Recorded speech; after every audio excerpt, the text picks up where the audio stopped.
Hello everyone, welcome to One Star Mathematical Solutions. Today we are going to see about order completeness axiom. So there are two axioms. One is least upper bound axiom.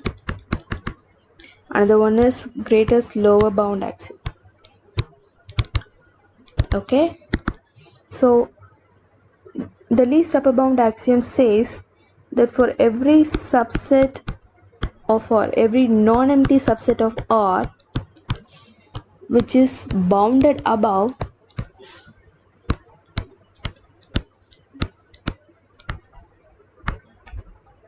has the least upper bound. If a set is non-empty and it is bounded above, then it will have the least upper bound. So similarly, the greatest lower bound axiom says that any non-empty subset of R which is bounded below has the greatest lower bound. So if it is non-empty and bounded below, then it has the greatest lower bound, or which is called as infimum. So these two are the order completeness axioms. Now let us see some examples here.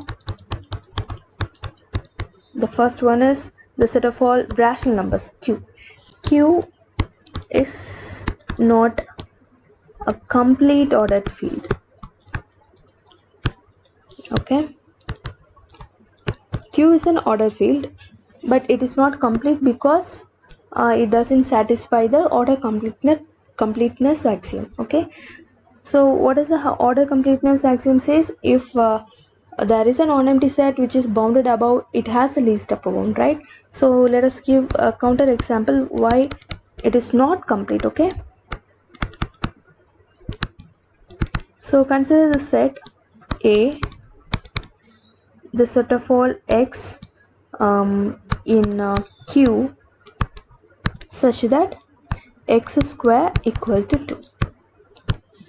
Okay, so this is clearly a subset of Q, and x square less than or equal to 2. Okay, so this is a subset of Q and 1 belongs to this set, right?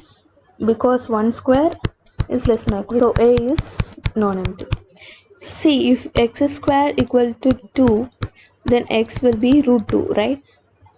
Plus or minus root 2. Okay, so in the set here it will contain every element between minus root 2 and plus root 2. Okay, so this is a set A. So it is clearly bounded above because every element on the right side will be an upper bound and every element here will be a lower bound. But the thing is, the least upper bound will be root 2 and the greatest lower bound will be minus root 2. But these two elements are not in A because these two elements are not rationals, right? So it's not in A. What does the completeness axiom says? It says that if the set is non-empty and bounded above, it should have the LUB and the GLB. But since it doesn't have the LUB as well as the GLB, Q is not complete. Okay. Thank you. See you next time.